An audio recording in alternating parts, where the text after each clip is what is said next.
অসাধারণ স্বাদে ভরপুর মজাদার এই রেসিপিটা আমি বাসায় যতবারই তৈরি করি ততবারই সবাই খুব পছন্দ করে। তাই ভাবলাম রেসিপিটা আপনাদের সঙ্গে শেয়ার করি।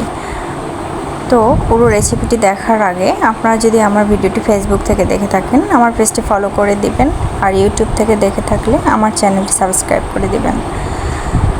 পিঠাটি তৈরির জন্য আমি দিয়ে দিলাম 1 কাপ পানি, 1 কাপ দুধ। এখানে আপনারা গরুর দুধ, নারকেলের দুধ যেটা ইচ্ছে ব্যবহার করতে পারেন। দিয়ে দিলাম পরিমাণ মতো লবণ, সামান্য চিনি। এটা বলক আসার পরে দিয়ে দেব 2 কাপ চালের গুঁড়ো, 1 কাপ ময়দা। এটা এখন আমি 5 মিনিটের জন্য ঢেকে দিব। এখানে কিন্তু ময়দাটাই ব্যবহার করতে হবে, আটা দিলে হবে না। আর যদি আপনার হাতের কাছে ময়দা না থাকে পুরোটাই চালের গুঁড়ো ব্যবহার করেন, সমস্যা নেই। তো এখন এটা আমি ভালো করে মিক্স করে অন্য একটা পাতিলে ঢেলে নিলাম। এই মিশ্রণটি পুরোপুরি ঠান্ডা করা যাবে না, গরম থাকা অবস্থায় ভিতরে দিয়ে দিলাম 2টো ডিম, দিয়ে দিলাম 1/2 কাপের মতো সাদা তেল। এখন এটা খুব ভালো করে মথে নিতে হবে। এই মথে নেওয়ার উপর ডিপেন্ড করে আপনার পিঠাটা কতটা সুন্দর হবে। আমি খুব ভালো করে মথে নিয়েছি। এখন হালকা তেল ব্রাশ করে এটা আমি 30 মিনিটের জন্য ঢেকে দিব। ফিরে এলাম 30 মিনিট পর।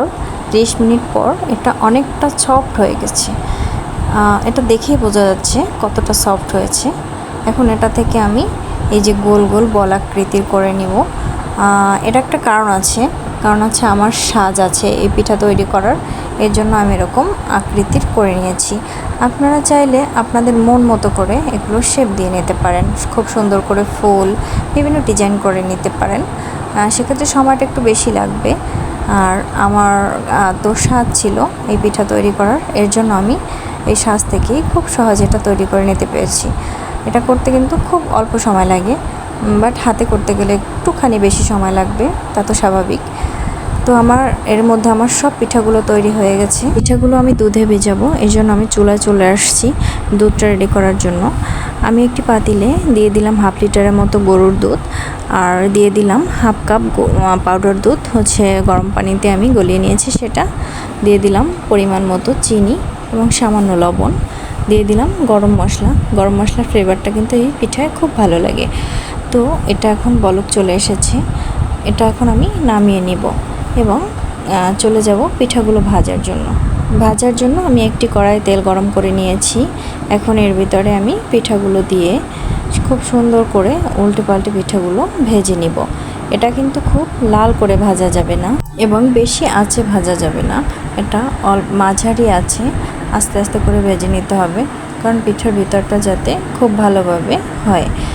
আমার পিঠাগুলো দেখুন ফুলে একদম টুপো হয়ে গেছে। যাই হোক, এর মধ্যে আমার সব পিঠাগুলো ভাজা হয়ে গেছে। এখন পিঠাগুলো দুধে ভিজিয়ে নেওয়ার পালা। আমি একটি বলে দুধটা ঢেলে নিয়েছি।